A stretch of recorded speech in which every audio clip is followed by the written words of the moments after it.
Heidegger's Refutation of German Idealism. By Withered Rose.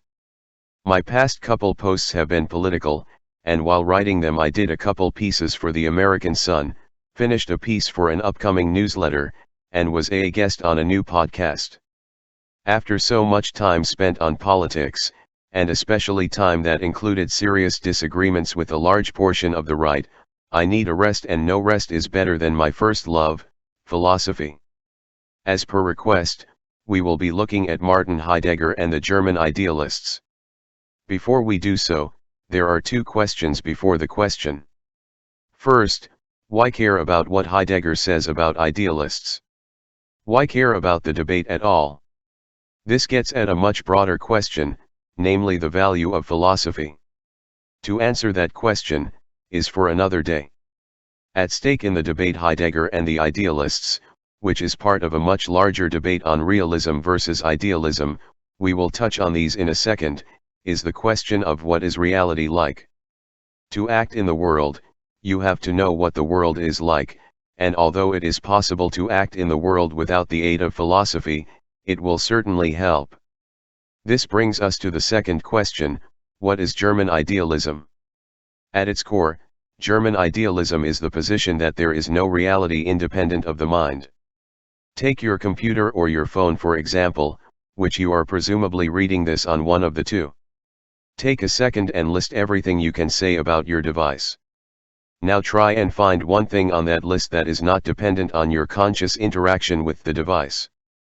The feel of the keyboard, the brightness of the screen, the warmth of the device, the desk the computer is sitting on, or the weight of the phone in your hand, etc. All of these things are dependent on your conscious interaction with your device. Even more complex description, such the parts of the device arranged to process Substack.com or the binary code necessary to run your browser, both of these, even, are dependent on your conscious interaction, because only to mind does the arrangement of processors or ones and zeros have any meaning. But surely, if all humans vanished today, your computer would surely exist, right? For the idealist, for this question to make any sense is to assume that there would exist a mind even after all humans vanish. To even make sense of the question, your device would still exist, for us. A squirrel or a dolphin does not know what your device is, and your device would not exist for them, as it does not exist for them now. Why?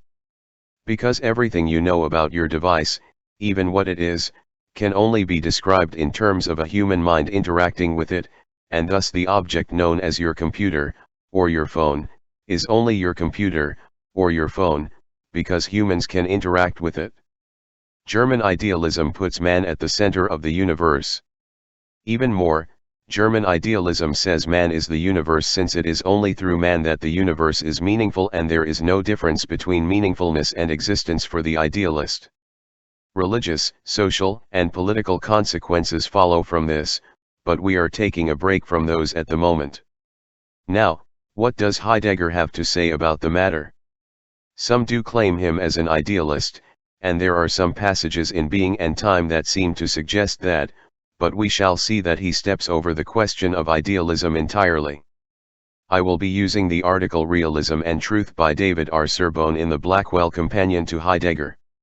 Serbone sets up Heidegger's argument by arguing that the fundamental difference between realism and idealism is the possibility of the gap. Say you want to know what X is.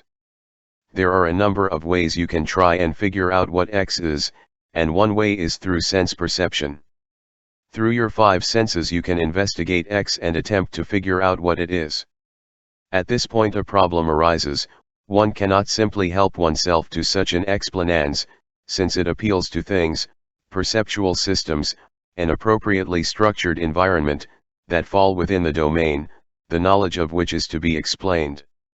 That is, such an explanation uses precisely the kind of knowledge whose possibility is to be explained, and that is no explanation at all. If you are trying to explain the existence of an object of sense perception by appealing to sense perception, you are assuming that you have knowledge of a domain, sense perception as such, and using this knowledge to investigate one element of that domain, X. There is now the possibility of a gap between the former and the later. Realism, we might say, unflinchingly acknowledges the possibility of such a gap too, that is, there might exist a gap between our knowledge of sense perception as such and our knowledge of a particular object of sense perception. It might be the case that I cannot correctly perceive, or even perceive at all, an object. This is a possibility for the realist because, for her, objects are real and exist independently of the mind, and this means I can be mistaken about them. Against the realist, the idealist does not admit this gap is possible. Spatio-temporal objects are, on the idealist response, dependent on experience, and so on the minds whose experience they are. 3. If spatio-temporal objects are dependent on my experience, if they are constituted by my conscious interaction with them, it is impossible that there be a gap between my perception of X and X, because these are the same thing. Skepticism is eliminated by German idealism, and this is why Hegel can claim absolute knowledge. Skepticism is a live possibility for the realist, because she can, and admits as much, not see an object for what it is. Point 4. Heidegger refutes German idealism in an interesting way. Rather than taking up the mantle of realism, Heidegger steps over the problem of realism and idealism together. Central to Heidegger's project was a study of being, the revival of ontology. From the 17th century to the early 20th, epistemology was the name of the game. Epistemology is the branch of philosophy that deals with how we know things. Idealism was the direct result of centuries of epistemological debates leading nowhere, and ultimately collapsing the problem, collapsing the gap. In part as a reaction to the epistemology debates, and as a reaction to the history of philosophy as such, Heidegger sought to revive the ancient project of ontology started by the pre-Socratics. The question of realism versus idealism in terms of Heidegger's rejection of a particular kind of explanatory project where the possession and legitimation of intentional states, beliefs, knowledge, etc., about worldly entities is at issue. For Heidegger, no such project is necessary because Dasein, as being in the world, is always already amidst entities, and so an explanation whose explanandum includes an appeal to worldless being is, at best, superfluous, and, at worst, incoherent and delusional. 5. Dasein literally means being there and is Heidegger's term for human nature. Humans are always already in an environment. We are born into a community, a language, and a tradition. Our very ability to think is conditioned by the community, language, and tradition we are born into. Because of this, framing the discussion either in terms of realism or idealism is missing the mark. Both realism and idealism situate the problem as a worldless person looking upon the world.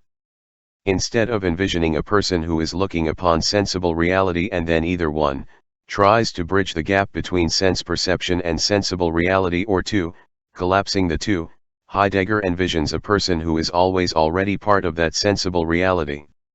German idealism cannot be true because it posits that reality is dependent on the mind, but the mind is conditioned by its surroundings, and surely these surroundings must be real if they are to condition the mind.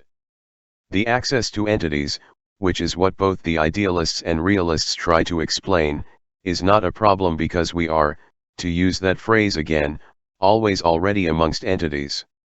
There is never a point in which man has to worry about having access to sensible reality because is a part of sensible reality and enveloped in it.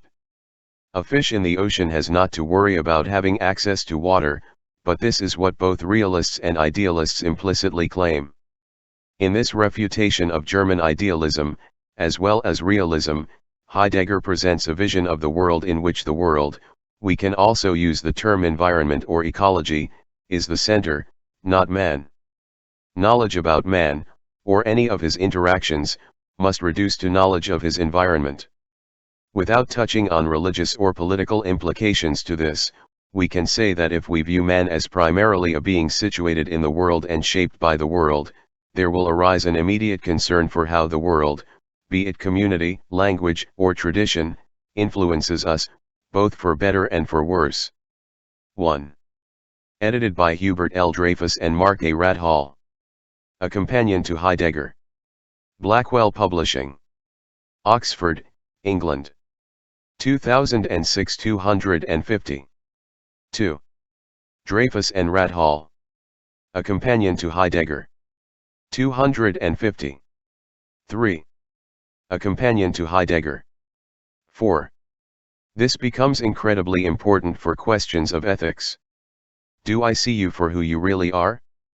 Do I see you as a person, you as are, or do I see you as someone I can extract pleasure and profit from, seeing you as a tool, and not as the person you are?